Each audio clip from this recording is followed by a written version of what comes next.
And we are live. What's up, guys? So we're just coming back. We had a little bit of snafu, a little bit of tech issues, but we're back. We persevered. We took a deep breath, and here we are. I'm with Violet Rainwater, and we're going to go deep today on a really important topic, which is about mental health and overall wellness in the workplace. It's something that we don't talk about, but that all needs to change. And thanks to Violet, we're going to do that. So, Violet, let's get into it. Awesome. Let's do it. Yep, I'm here. I'm advocating for mental health and wellness in the workplace. It's time. I worked 20 years in corporate and there was very little attention to this. And it was the one thing that would have made all the difference in the world. So, yeah, I'm happy to be here, happy to talk about it. It's definitely something we need to raise awareness on. So, kind of in our previous conversation, you mentioned that a lot of the struggles, a lot of the issues that we have in the workplace, they can actually be stemmed back to childhood adversity. And Not they can, they mm, actually are, because the brain gets programmed during a certain age. And it's during childhood that our programming that works for the rest of our lives gets wow, implanted into the brain. And so for many of us that had childhood adversity, think of it as a virus. There was a virus that was put in the brain that causes, just like a virus in a computer, it would cause you to not be as efficient, right? You could only reach certain heights if you have a computer can only go so fast if there's a virus in there. It can only work so well if there's a virus in there. Same thing with the programming of the brain. So the difference is, think about adversity in childhood versus adversity as adults. So when we go through trauma as an adult, we can develop what's called PTSD, which messes with your personality, right? However, in childhood, when we go through adversity, it actually shapes our personality. And that's called complex post-traumatic stress disorder. So there's a term for it, CPTSD, and so many of us struggle with it from one degree to another, and we're triggered by the stress of the workplace. So it's adding to the problem. It keeps harming us more and more and more. And I'm here to provide the knowledge and the tools to begin healing, to begin a journey of healing so that that individual can actually share their gifts with the world. And that's how we're going to make the world, the workplace, a better place, by healing ourselves and bringing that light into the world. well, see, I so connect to this idea because so many people that I know that I've met over the years, if you really kind of dig deep and if you ask the right questions and if there's kind of openness about this, people talk about the struggles that they've gone through in their life, in their childhood, in their young adulthood, tribulations, risks, failures, all sorts of devastating things that have happened to them. And we all know that those are the things that shapes us as human beings because, I'm a firm believer that life is about how we react to the things that are presented to us, and we have a choice for the most part on how we can act. But that said, there are some things that are so deeply ingrained inside of us that we might not even know that they're lingering, complex PTSD. That sounds profound. I mean, a lot of people don't know that. I didn't My know it. I didn't know Yeah. it until I got diagnosed at 41, So can you imagine if I got diagnosed at 21 and Mm. I would have What had you could have tools? done. Wow, that's Yeah, that's yeah. amazing. I mean, I guess my first question is, how can we make this, given all the privacy and given the maybe sometimes secrecy that people have, and sometimes just the maybe ignorance, the naivety of what actually is going on in our minds and our souls, how can we make this level of communication be more open in the workplace? Yeah, I think it begins with awareness. I think it begins with educating because most people do not have an awareness to the fact that their brain was compromised. They do not have an awareness that they continue creating the same patterns, living paycheck to paycheck, living a life of struggle in certain areas of our lives. And we will not break that habit unless we get to the root.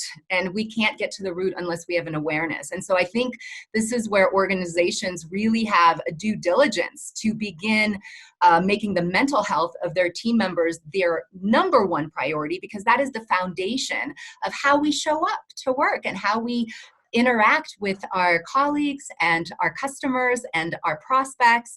And so by investing in their mental health through different aspects, there's so many subject matter experts out there, but it's bringing this awareness into your organization and being committed to the mental health and sharing that as part of your culture. We're here, we want our team members healthy, and providing that knowledge and giving them the tools to understand, hey, What are the things that go on in our workplace that trigger you, that bring you to a state of where you lose connection to your peace? When your palms get sweaty, when your heart rate starts, increasing. Everyone has a different workplace trigger. You might work with people that trigger you. What do you do in those situations? You might have a boss that triggers you. I had that. Mm. Anytime you walk by me, I was completely triggered. So it's really good to begin with having an awareness to our triggers and what that's really about. That's where we have to begin. Where does this communication happen? Does it happen with HR? Is it kind of a special? Is it a new type of role that should exist in corporate? What does that look like? I feel that all leaders need to be having this Mm. conversation. All leaders need to be trauma informed because they're looking at their team members and they're seeing disengaged teams. They're seeing low morale, no accountability, no outside of the box thinking, right? And so those are the symptoms that they're focusing on, and they're trying to bring in tools to drive engagement. There's one thing that will drive all of that, and that is if you bring in tools to help them move away from fight and flight and move into rest and digest. It's our parasympathetic wing of our nervous system. That's why yoga is so effective. That's why breath work is so effective. That's why meditation is transformational, because it activates the parasympathetic wing of the nervous system, which creates new pathways in the brain. And that is very healing for the brain. And it begins to fully develop the way that it should have originally when we are children. So there's transformational tools that are out there that companies just don't even have an awareness to because they're not talking about the problem. What are the requirements interpersonally, not logistically, not resource wise? What are the requirements here in order for that level of transparency and I think more so trust to exist between a manager, a subordinate, between coworkers, between corporate and employee, between these individuals in this scenario? What's required? That's a great question. In fact, I was just doing a call with Ryan McCarty. He speaks on this very topic. And what he was saying is that it's really about the leaders sharing their own stories. Well, So you have to start with the vulnerability. leader has to face their own childhood adversity, right? And begin their own healing and then be able to share that with their team members. Because as they become vulnerable, like if I had a leader that came up to me and shared with me how they struggled with anxiety and what that was about. And Violet, I notice things, I see things that remind me of how I used to be. And here's some helpful things for you. I mean, that would have been huge. That would have been tremendous. So I think leaders need to begin first by becoming trauma aware themselves. Like that is the future of business, healthy, whole individuals. But we have to have leaders that are trauma aware, both from themselves and then for those that they lead. Leaders to become trauma aware. They don't teach that in business school. Right? I know. They I do went to not. I've business never read school, this in a book. I've read a right? handful of leadership books. I got an MBA. I've gone through the case studies. I've Right? never heard that Me too, my leaders. friend. I know. That's why I'm doing this. That's why it blows my mind. It's transformational information. It's transformational tools. This Yeah. is what's missing in the workplace. This is the light that's going to light everything up. We spend half of our waking hours in the workplace. Why not give us tools to help us heal? Healing is what it's all about. That's when we can operate at peak level, is once we begin a journey of healing. That's self-actualization. That's what Carl Rogers referred to as the people of tomorrow. And they walk Mm. among us. There's people that walk among us that are healed and whole, and they're sharing their gifts, and it's beautiful. But every single one of us came here to do that. And I'm going to make sure that we all have the tools to do just that. Well, you know what's amazing about this overall philosophy is that it's so critical for performance. It's so critical for growth. 100%. You Amen. know, Thank you, Ruben. I've sort of come to this realization that so many of us, including myself first and foremost, is that we're living in a glass ceiling, and that glass ceiling is created by ourselves. We believe that for certain reasons, there's limitations that we have, and we can't overcome them. We cannot achieve the things that we want to because of this idea, because of this limitation, or because of this construct. But if we just dig deep and really understand why we feel that, and then how we can sort of overcome that, the sky's the limit. Pardon the Absolutely. cliche, but our success is just a matter of how much we want it to be. And I think about this topic a lot. In fact, as a leader and also a follower, I tried to have this idea of true kind of openness and transparency. And I think to your point, it really starts with vulnerability. It starts with saying, you know what, these are some of the things that I've gone through in my life. Yep. This is some of the adversity, and here's how I'm working to overcome it. I'm not perfect, Yeah. but let's work together as a team. It requires a lot of trust. It requires a total safe place. Something, Yeah. unfortunately, that a lot of people feel like they don't have in the Right. workplace. But imagine if they did, Ruben. Like, Mm, imagine the future of the workplace where we did have that trust because leaders understood that that was a foundation to growth and advancement, right? So there's so much work to be done here, but it's going to spread because light spreads, right? And so more and more companies are starting to understand the importance of mental health and wellness. I think they just are still a little in the dark as to, okay, what do we do? What does that mean? Do we give yeah. them a membership to the gym? So there's Hmm. different things, but what they really need to get to is to the root. I really feel neuroscience and neuroplasticity is the future of business, Mm, providing tools that are based on neuroplasticity to allow the healing of the brain to drive performance. And so bringing in that branch of knowledge into the workplace, that's exactly what I talk about. I mean, this is science-based. This is not woo-woo, right? And so I feel that that is what 2020 is going to be all about for organizations as they're more and more open to a new way of being in business. So talk to me about that. Neuroplasticity is the future of business. I'm Yeah, hooked. Take me awesome. through that. Yeah, so essentially, here's what I learned on my journey. And I'm not a neuroscientist. I've just learned it enough to be able to heal myself. And I provide it as a tool to help my clients heal and to drive team performance. But essentially, when we were young, our brain was programmed, as I explained to you. And for the longest time, science believed that the brain was fixed, that the brain, once it was developed, you couldn't change it. And just about 20 years ago, they made a huge breakthrough where they realized, no, the brain can be fixed. And it can be fixed through neuroplasticity by creating new pathways in the brain. So here's an example. When you were programmed, right? And so think of that pathway, that programming, like I'm not good enough. We'll use one of mine there. I'm not good enough. Okay, and so that every time I think I'm not good enough, it goes here, here, here, here, here, here, right? And so what neuroplasticity says is in order to create new pathways in the brain, you simply have to send new information. So new information would be when I normally would feel not good enough and let's say I eat a bagel, now I feel not good enough and I sit quietly in meditation and I find my peace.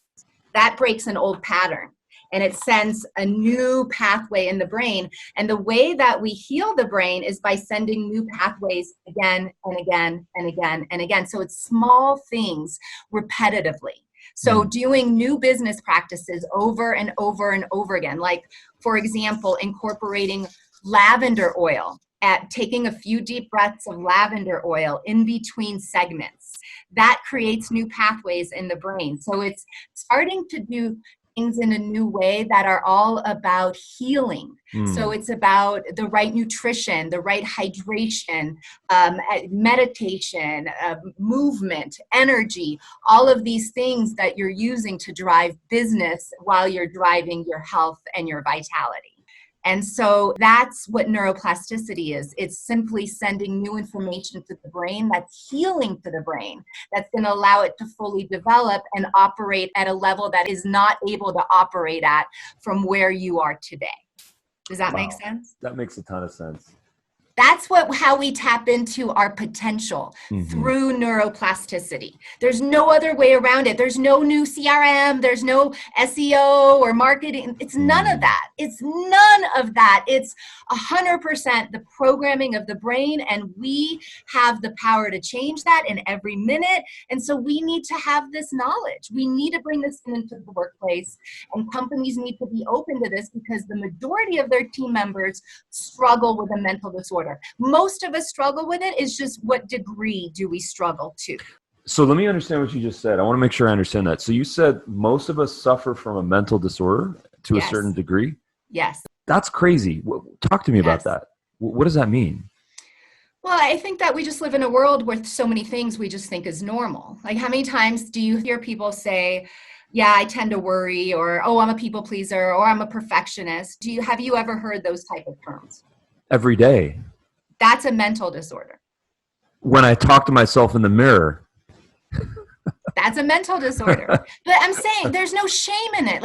And all it is a virus in the brain. That's it. Like, it's not, there's no, like, we're less than or weaker than or not. Actually, the more adversity we had, the bigger the gifts that we came with. That I believe If that. we can heal, I believe go that. on that healing journey, right? So actually, there's no shame at all. You had childhood adversity. Stand on that mountaintop because you were chosen for a very big mission. You just have a lot of healing to do, but I'm here to give the tools. There's so many thought leaders that are here to provide the tools so everybody can start stepping up and sharing their gifts in the world. That's what's going to save our planet. That right there. Well, there's this old term, this very antiquated, chauvinistic, terrible term that I think a lot of people in business, it's maybe more of a male thing, but genders aside, it's this idea of FU energy. I want to be successful because of FU energy.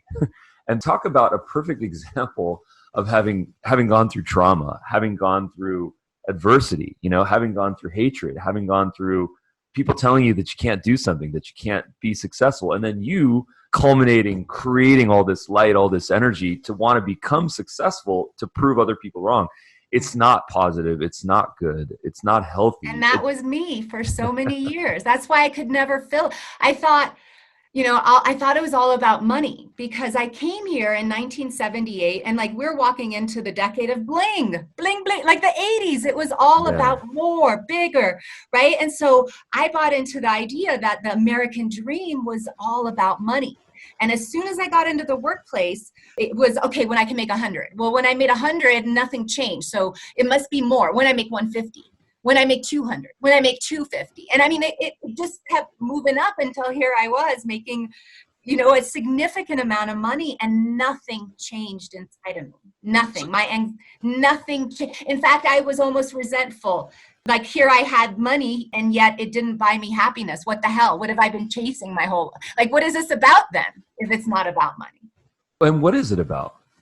It's about purpose. It's about our mission. It's about using our gifts. Yeah. I've had this information. I've been studying this for 20 years, and I tried 10 years ago bringing this into the workplace, and perhaps the workplace wasn't ready, but I wasn't ready. I had healing to do before I could share this message. And so even though I had been studying a self-actualization, people development, human development, business development, any kind of development, I studied it from the time I was 4. I observed people. I was an avid reader. I'm just fascinated by this, but I still could not see that the reason I was so drawn to it is because I had to save myself. All along, I thought I was going to save the business world, but I could not save the business world until I saved Until you myself. saved yourself. And I'm not, like fully healed. I'm on a healing journey. And I mean, it's night and day what it used to be, but I will never stand here and say that I'm fully healed because I think the day that we're fully healed is our last breath in this world. Like I will always be a student. I will always have things to learn. I will always use my tools when my anxiety creeps up on me. And after living with it for so long, I might live with it for the rest of my life, but I have tools to help me. And so I'm okay with that. But there's people that don't have tools, there are people that are in the dark and they're struggling and they have thoughts about not wanting to do this anymore. And I know that because I was there. And if they're listening, I want them to know that there's a way out. And I want them to read up on neuroplasticity and neuroscience. And I want them to start meditating. I want them to know that there is a way out of this, that it's just a cloud where they're at right now and it will pass.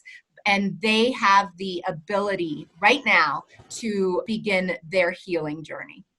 You mentioned that you were diagnosed at 41, if I'm not mistaken. And what was that process like for you? What was that? Explain that. Well, like on one hand, it was the best thing ever because all of a sudden everything made sense. The minute I got diagnosed, I'm like, what? Complex PTSD? What is that? And as I started reading up on it, I was like, oh my, that's me. Like it spelled it out for me. Everything, disassociation, anxiety disorder, people pleasing, perfectionism. I mean, just everything that was in there, it was like written about me. Did you deny it? Did you have any deniability in this, or were No, you completely no, open-minded? no. There was not I mean, it was like so clear. Well, But okay, here's the so let hard me part. ask a quick question here. When Yeah. people see this, or they're diagnosed with this, or they read about it, is one of the common reactions to deny it and say, "No, that's not me. Not a chance." Or are people mostly open-minded to it because they want to heal? You know, my clients have been blown away. Like, oh my God, yes, I have that. Oh, yes, I have that. So I think it's more eye-opening, but I feel what happens after that, it starts sinking in the degree to how much it's holding you back. Like I started realizing how deep those wounds were and how much healing I had. And it was daunting. It was like, or I'd be doing good and it'd come up and I'm like, oh God, this again. And so there is that element to it. Like you realize how big this pile of, how big it is, how big of a problem it is, how much it has affected everything in your life. But that's part of the awareness, and it's not easy. It hurts, but that's where all healing begins. Hmm. And so what was your personal realization? What was it that you discovered about yourself or that you had gone through? Oh gosh, that was the darkest days of my life. You know, for me, it all came along because I got fired for the first time in my life. And I was the primary breadwinner for my family. My husband just started a new business and we lived in the most expensive part of Orange County. And so we lost everything. And to me, that was my biggest fear always. So I got diagnosed when like my whole world was crashing before me. And I was just paralyzed. I didn't move off the couch for about 6 months. I would just drive my kids to school, pick them up. But in between, I couldn't move. And that was part of the processing. That was part of the realization of looking in the mirror and looking at all the things that I had done such a good job running away from, that I buried them. I buried the thing, everything I buried, I finally had to look at. And I came to the realization, and this was a pivotal point for me, that I really didn't know who I was. Like everything that I believed to be true about me was what other people wanted. And the only thing I knew about me was that I liked coffee. And that's all I had. All I had was Violet Rainwater likes coffee. And it was like I had one thing. And from there, I was open. Okay, who am I? What do I like? What brings me joy? Because those were things that I never even considered. It was always about what other people wanted from me because I wanted to be accepted. I was a Russian immigrant. I was a commie and I wanted to be an American. And so these were the coping mechanisms I picked up along the way to try to fit in. And I just carried it with me my whole life. And it was exhausting. So you mentioned that your family immigrated from Russia, right? At what age were you? I was 4, right when like the major Mm, programming of the brain starts happening. So our hardest decade was when my brain was getting programmed. wow. And what was that process like for you? I mean, do you have recollections of that? I mean, do Oh, you? yeah, I remember everything. I mean, it was just total poverty. You know, there's layers in trauma. And I just realized a year ago that I went the first 5 years hungry. And my parents didn't know, and I didn't say anything. But, my mom just packed me a sandwich and an apple, and I'd be gone 8 hours. They were gone in the morning, so I got to have a bowl of cereal. And I spent most of my days hungry. And I remember I would steal, like, I would go in the coat room and I would steal food from the other kids. And I had so much shame about that for so long, and now that I'm a mom and I have children, I see how much they eat. I see how much my daughter needs in order, to be a healthy individual. And I realize how much it affected me. And I was stealing because I was hungry, I was hungry. And so, I mean, and then there was emotional abuse and physical. I mean, there was so many different layers of the trauma. So, but I honestly believe that I chose these things so that I could do the work that I get to do today. And so it was such a, blessing to have that adversity, even though it held me back for so many years.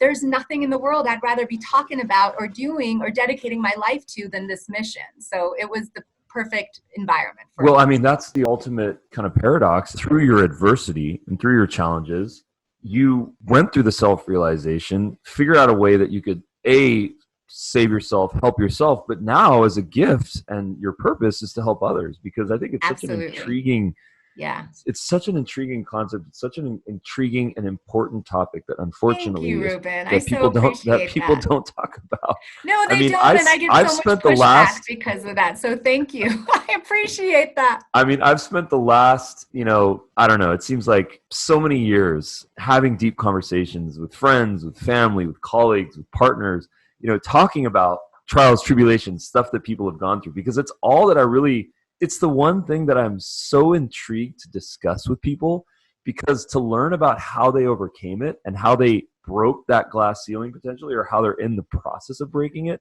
to me it's the most inspiring thing. So maybe I do it for selfish reasons because it just is so inspiring, but I also love to share the stories, For and sure. For I sure. I Well, really and you appreciate must you have sharing quite it. a story yourself in order to be drawn to that, Well, right? there Like you go. I mean, that's the key right there. It's like we're only attracted to things that we have some connection to in our own personal lives, for sure. 100%.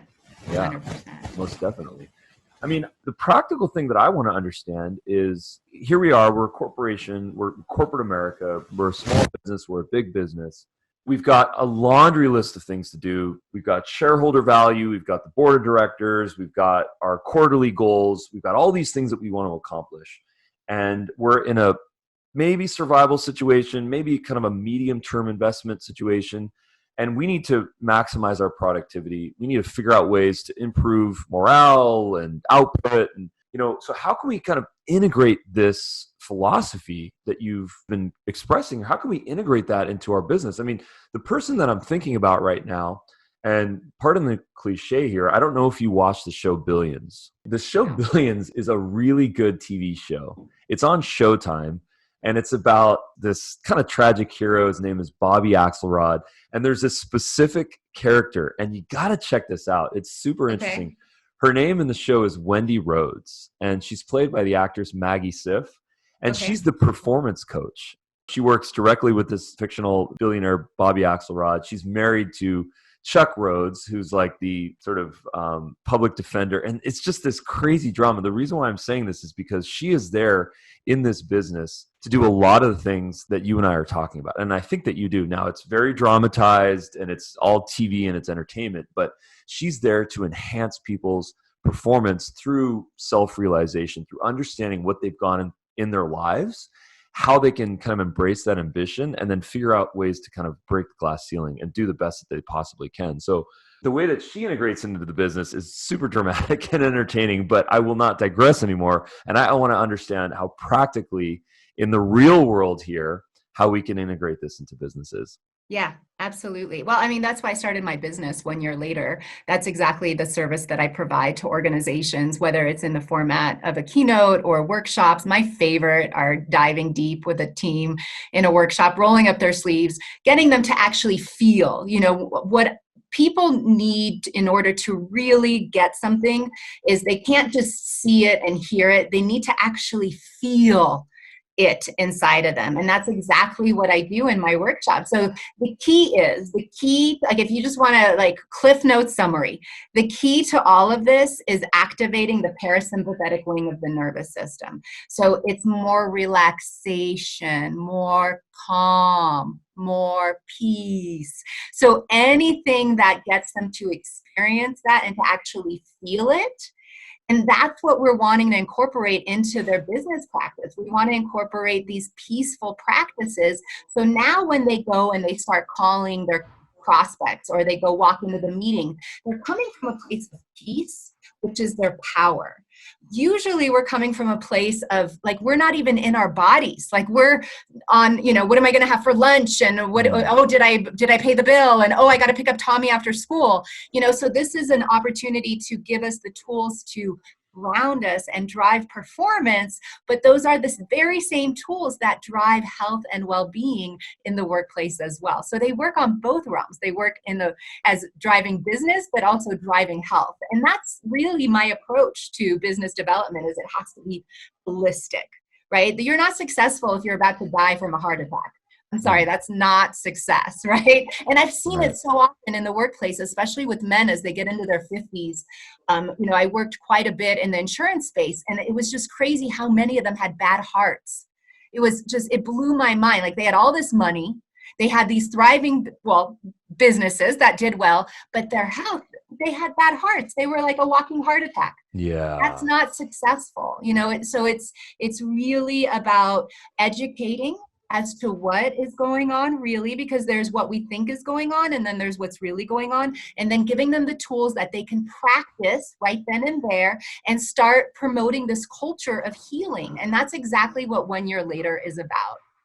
So talk to me about 1 year later. Tell me a little bit more. What's the access? How do we learn about this? How do we integrate this? Absolutely. Well, 1 year later is a framework that I created. And actually, there's a really cool story behind it if you'd like to know. Please. So, about 12 years ago, I was going through a bad divorce. I was a single mom, and I was going from 2 incomes to 1 income. My whole life was not good. And I wanted to stay in a good place. So, I made up a game. And I called it 1 year later. Hmm. And in my game, I ran into a girlfriend that I had not seen in about a year. And I started filling her in on all the amazing things that happened in my life. And so I started telling her, because the number one goal for me at that point was that I had a place to live with my son, because at that point I still lived with my ex-husband. So I talked about how I bought a house in Ladero Ranch in this beautiful cul-de-sac and had all these little kids. And the house had tall ceilings and wood floors and granite countertops. And like, I just started describing it and getting so excited. And I kid you not, that is the very house that I ended up living in. And then I took it further. I took it in my career. I'd always wanted to be a wholesaler, and I was a financial advisor, and I was not on the right path to be a wholesaler. You got to go a different path, which I couldn't afford. But in my game, somebody hired me based on my raw talent, and I was a wholesaler, and I was loving it. And Ruben, I kid you not, I got the wholesaling position, and when the manager brought me in to offer me the job, he said, we don't normally hire people with your career path, but I see your raw talent. He used my same words. Wow. And so I knew I tapped into something, but I didn't realize what I tapped into. And what I tapped into was energy, and which is very much what neuroscience and neuroplasticity is all about. It changes our energy. And so 1 year later is based off of everything that I learned from when I tapped into the power of incorporating our minds with our hearts. So there's something very magical that happens when our minds and our hearts line up. There's an energy that gets sent out where we become creators very quickly. And so 1 year later is the entire branch of knowledge with all the tools that I picked up along the way to really help people get from point A to point B, all with mental health and well-being being the foundation for business growth and development. Wow. I mean, that's super accessible. I totally connect to that. I mean, it's different. It's different. It's very much futuristic. But this is what we're walking into. Right. Exactly. Well, I mean, the thing that I really connect to in your sort of body of work here is that corporate is made up of human beings, right? Yes. We're all individuals, right? Spiritual beings having a business experience, rather. Exactly. And the success of the business is completely dependent on the mindset and the potential and the realized potential of the people that make up that business. Yeah. So if we're limited and if we're not free, and we don't do the things that we need to do to be our best self, to be on our purpose, that we're effectively not growing the business as fast as we possibly can in the healthy way that we should be growing it. And I think that this self-realization is really the missing component. I mean, you've written some really interesting articles that I saw on LinkedIn that talks about how if we can be free and if we can detach or disengage, that we can actually be more successful in sales and connecting, communicating. Yes. Speak to that a little bit. Absolutely. And I grew up, you got to remember, I, as a financial advisor, it's a total boys club. I grew up with always be closing, dialing for dollars. You're only as good as your, last sale. And that couldn't be any more incorrect. It's very much about the energy with which we are coming from. And so in a world that teaches us to always be closing, think about the energy of what that is. That's not coming from a place of wanting to provide value and serve one another. It's coming from a place of, I want something from you. I'm lacking something. I want to do this on you. And that's not what business is about, because If you think about what sales truly is, like when you have the perfect sales exchange, then both parties walk away better than before. Hmm. Right. And so if that's the case, like if you're there to simply provide knowledge and to leave that person better than before, then it has nothing to do with the close. Then your job is to simply provide that service, knowing that it's going to come back to you tenfold. As long as you are doing what is best for them. And that's just educating them. So forget the close. Forget the clothes. Just go and educate and try to be of value and love the person in front of you. Lift them up. Let them walk away better than they were before. And that's going to blow up your business like nothing else. Like nothing else. That is the key to business growth and development. Instead of holding on so tightly, my, that's just going to block success coming our way. So basically, we've moved away from always be closing, and now it's always be helping, ABH. Or I like to say always be connecting. Always be connecting. So it's still ABC, but Yes. it's just look for a reason to connect. Who cares if you get the sale or not? If you made them laugh, if you made them smile, oh, God is so well pleased, and so should you be. That's enough. That's enough. And that's how I was able to maintain an 80% close rate, because I was not there to close. I knew how valuable I was after 18 years of being a financial advisor. I provided them a huge value just by sharing my knowledge. So my goal was just to connect and make a difference in their day. And they wanted to work with me because they could feel that. They could feel where I was coming from. I wasn't there to close them. I wasn't there to make money off of them. I was there to connect with them in the most purest way. So here's my question, because I want to make sure that in this discussion, we kind of explain, at least to the extent that's possible, how we can make this truly accessible. So I'm picturing a scenario where it's a mindset change. It's someone that's working in a company and they have two ideas. Idea number one is that I want to focus less on closing. I want to provide more value, be more of an educator, more of a consultant. But then secondly, I really want, for me, for you, for my team members, to really focus on talking about mental health, talking about childhood adversity, Right. and figuring out ways as a team that we can all get together. So how can we empower this person, equip them with the arsenal that they need to go and evangelize this mindset, this idea? And mental health, you cannot have the other without the mental health. The mental health is the foundation. Yes. So unless you are mentally healthy, you really cannot be truly of service to another, right? So it's really about, so when you're asking about how do we implement these practices in the workplace, right? Is that what you're asking? Like, how do we bring this? How do we even get this on the list, on the table? How do we get this on the priority list? How do we evangelize it? I think it really needs to start with a conscious choice that this is something that we want to bring to the table, right? Because there's nothing stopping any organization from they bring in trainers and speakers all day long. It's bringing in people specifically that can help this cause.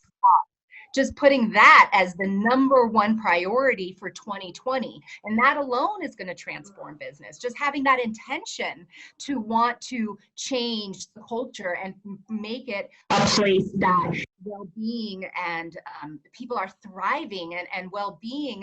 People come to work at your environment because they know that health and well-being is the number one priority. So I would say it has to start with having a priority that health and well-being will be number one. And we're going to bring in the tools and the resources to start creating that foundation for the team. It's investing in that team and in their development. So what I'd love to see, I don't know if this exists. I don't know if you've ever thought about this, but how if you go to an event website, let's say that there's some big conference going on, and of course that costs a lot of money. There's hotel and airfare and whatnot. And sometimes there's a letter that you can download, and it's called Letter to the Boss. And you download that letter, and on it is just a pre-formulated letter that says, "Dear boss, here's why I want to go to this conference. Here's what I expect to get out of it. I'd like to get a budget approved for X dollars. What do you say?" And then you submit that, and hopefully you get it approved. You email it, whatnot. And I'd love to see, something like that, where employees, team members, individuals have some sort of a way to raise their hand and say, what, I'm noticing something in the workplace. I'm noticing that I have limitations. I'm noticing that my colleagues have limitations, but I don't have the guts, or maybe it's inappropriate for me to go and write an email or call a meeting or do something that's a little bit risky. What if they were sort of empowered with something a little bit off the shelf, where they could say, look, I just want to raise my hand. Here's what Violet thinks that we could benefit from as a company, as a team. I'd love to Yeah. see that. I don't know if that exists. I think that's a brilliant idea. Actually, it's like a place where they can go to just sharpen their skills a little bit in that aspect. I haven't seen anything like it, but I think you're right. I think it's about speaking up. I Yeah. think team members need to start speaking up about the type of things they'd like to see, because they get called into mandatory meetings all the time. Right? I mean, they absolutely have a voice in this. And I think that, just like so many other people, unless we bring awareness to this and start talking about it, it's going to stay hidden. And so the one thing that all people can do is just start talking about it. Mm. Start talking about it, start sharing their stories, start talking about the need for tools, asking for help with tools. I can't manage the stress. I can't manage the workload that I'm under. I need some tools. Even just having those kind of conversations, that's going to open up the workplace to start having to look elsewhere other than, just bringing in a gym membership, or, which is great, but that doesn't get to the root of the problem. Well, I think these combos are all about connections, and they're about human connections, but they're also about connections of ideas. What are Yeah. some of the things that you've heard of in your experience that people have suffered from early on in their life, and then how it affects their performance, or how it Oh, affects more important, how it affects their happiness? absolutely. Give me a list, and just so that people can kind of understand Yeah. some of the stuff that other people are going on, so that they can know that they're not alone. Yeah. No, and I see it all the time. I mean, I have a lot of clients that are just brilliant women that for most of their career, they just never felt good enough. Hmm. And it's not just women, it's so many of us. And that voice not good enough keeps them in a state of always trying to achieve. Trying to achieve, trying to achieve, trying to achieve. What is it that you're trying to achieve? They're running on burnout. They're running on empty. They're snapping and, they feel crappy, so they put their crap on other people. Anger. They get angry, worried, and they push the world away. There's so many different things. They have to numb. They have to have 2 glasses of wine every day when they get home. Hmm. Right? So they're everywhere. They're everywhere. They have to, eat carbs to feel better, or numb out on pills. There's so many different patterns. But the hardest part about the workplace is it's so toxic. It's so toxic in so many work environments that we're constantly in a state of fight or flight. And so we don't know the difference. That's the hardest part. And so a lot of these clients, they're just constantly, a lot of my students are, before they have an awareness to it, they're always reacting. They're always in reaction mode. They're always, not seeing their worth. And because of that, engaging in behaviors that are harmful to them. How many people can identify with that? Hmm. So many of us, right? So there's so many symptoms. And I would say from an organizational perspective, the symptoms are disengaged teams, high turnover, low retention, low morale, low sales, a lot of miscommunication.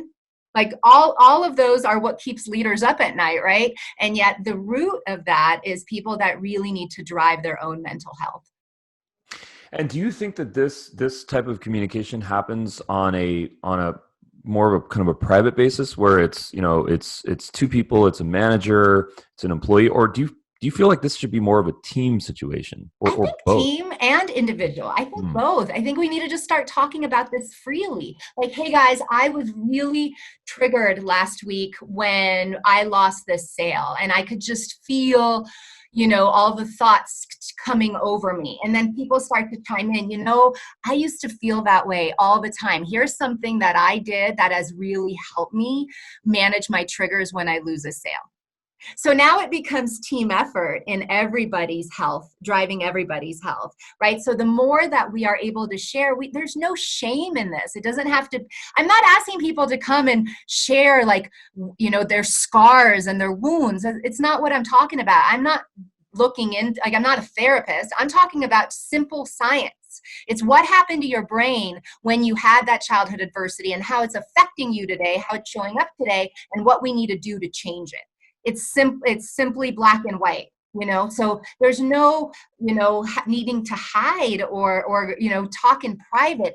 These are conversations that we should freely be having with each other and helping one another, because all of us are struggling with the same things, just different things trigger us. But I think I would say that probably one of the biggest maybe objections to that, or pauses to that people might feel or experience, is that if they become vulnerable, if they disclose personal information about themselves, then they can come off as weak, they can be exploited, they can be taken advantage of. Fear starts to kick in, survival instincts start to kick in, Absolutely. Especially if it's a competitive environment. For sure. Absolutely. Yes. But that's the only way we're going to change it, is people that are brave enough to have fear and talk anyway. And that's what's going to take down the walls, So that's why leaders have to start with themselves, start with their own struggles, start with the things that kept them from operating at their peak level. And what are some of the tools that they use to help them? So there's a ton of fear, absolutely, because there's such a negative stigma. But the only way we're going to change that is by talking about it, by stepping up, by putting yourself out there and raising your hand. Yeah, I mean, I wasn't that excited when I realized that, here I am going to spread the message of mental health. Do I want to be the face of mental health in the workplace? I wasn't too excited about that, But well, when I realized, if I'm not, then I'm going to be adding to the problem. If we're not talking about it, we're adding to the problem. And so here I am talking about it. Well, you know what? It's such an important message, and I mean, I think your work and your purpose is I think it's single-handedly the most important things that people need to focus on in corporate, because it's not about, just to your earlier point, it's not about tech. It's not about getting more tools, getting more stuff. It's just realizing our full potential, It's self-actualization. Absolutely. I mean, that's and what do you mean by that? What do you mean by that, self-actualization? So self-actualization is actually, it wasn't coined by Maslow, but he's the one who made it famous. So are you familiar with Abraham Maslow? He was often called the father of the human potentiality movement. He was a psychologist in the hierarchy of needs. Yes, exactly. And the top of it, self-actualization. So it's peak performance. It's how do we tap into our peak, our potential. And that's what self-actualization is. And, Maslow's my favorite teacher. Like, the minute that I was introduced to Maslow, and it was this quote that moved me. And every time I say it, it moves me. So it's his famous quote: "What a man can be, he must be." So a musician must make music. A poet must write. An artist must paint. If he is to be ultimately at peace with himself. What a man can be, he must be. And when I heard that in college, I was like, oh, yes, but how? Wow. How do I be what I how? Right. So Maslow never got to the how, but neuroscience and neuroplasticity wasn't discovered until Maslow died, like neuroplasticity. So there was no way that he could have made the connection. He talked a lot about what self-actualized people were, and he believed only 2% of the entire population was self-actualized. He thought the rest of us were basically mentally unwell, right? But he never really provided the steps to how to get to that side of it. And that's what I've dedicated my life to. And neuroplasticity is the key to unlocking human potential. And neuroplasticity, it's just essentially the ability for our brains just to change and to adapt to our surroundings. Yeah, by sending new pathways. Right. There's people that know way more and can go way deeper, but we don't even need to know that. All we need to know is that it can change, and here's how we change it.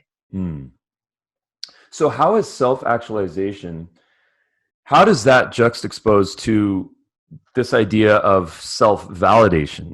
On social, LinkedIn, I mean, Instagram is going through all sorts of changes now. Likes are not being disclosed, the number of likes. There are changes, there are fundamental changes that are happening in our society, so that people don't misconstrue certain things that they see on the internet to be self-actualization, self-realization, self-validation, proof, reasons to be happy. What is your take on that?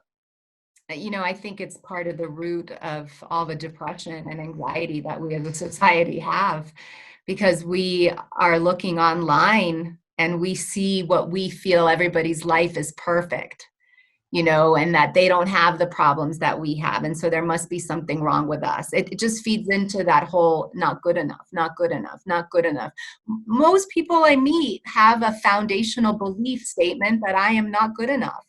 And that's the foundation that they stand on. And then we look at all these, like you said, social media, and just even getting on social media hurts our brain. But then having to think about it and see all these perfect pictures, I think it's really harmful.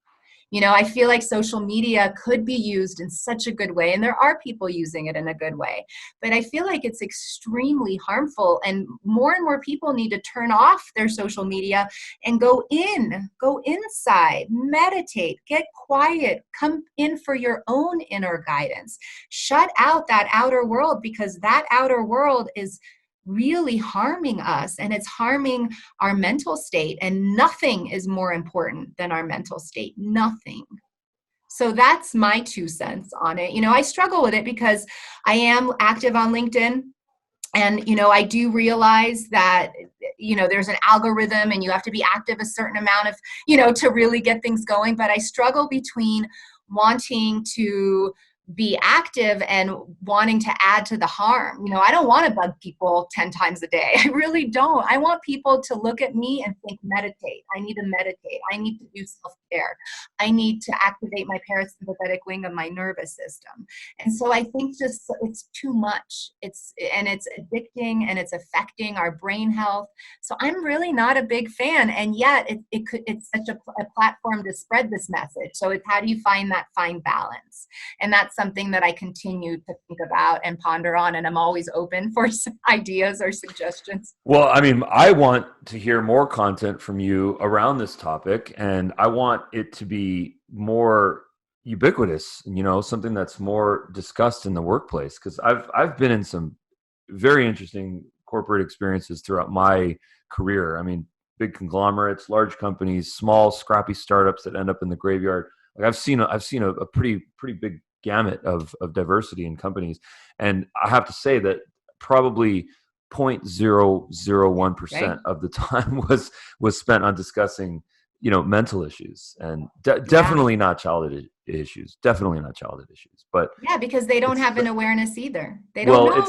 it's also about I historically I think it's also about self-preservation, which is totally misconstrued, and I believe just blatantly inaccurate, because self-preservation, to our earlier point, I do believe it's about vulnerability. And if you look at the most successful people on the planet, many of them are actually the most open people.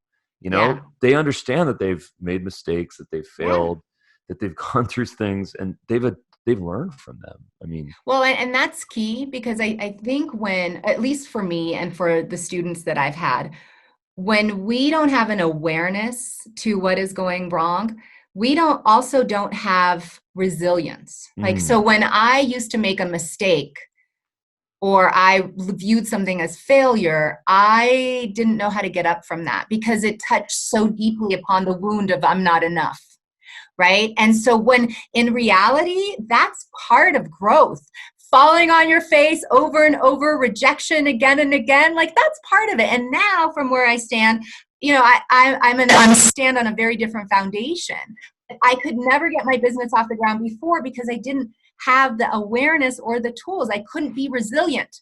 And that's what it's going to take going forward. We have to be resilient in order to grow. We have to be able to persevere, to be able to get knocked to the ground and rise back up. But we need tools for that. And so it's interesting that that you were just, your final thoughts are on this, because unless we have an awareness and the tools, we're not going to be able to grow. We're going to be able, we fall down and we don't know how to get back up. And that's the problem in the workplace. So many people have fallen down and they're just crawling. They're crawling. That's at what efficiency level they're working at. so how do we get in touch? Website, web address, next Yeah, steps, absolutely. social So channels. follow me on LinkedIn. I'm pretty active on LinkedIn. I do videos a couple times a week. And you'll find me under Violet Rainwater. And my website is www.oneyearlater.com. rocks, ROCKS. And all my workshop descriptions are on there. All my keynotes are on there. My phone number is on there. My email's on there. So lots of ways to get in touch with me. And as you can tell, this is a topic that I'm very passionate about speaking on. So the more companies that I can get in front of, the better, because that is what's going to change the workplace. That healing is what's going to completely transform the workplace from what we know it today. Amazing. Well, listen, Violet, I really appreciate your time. Such an important topic. Please continue to do what you're doing, to be on your purpose, because it's so important to me and to so many people I know it. Thank you so much, Ruben. This was awesome. Thank you for your time, and happy holidays to you, my friend. Thank you so much. Happy holidays.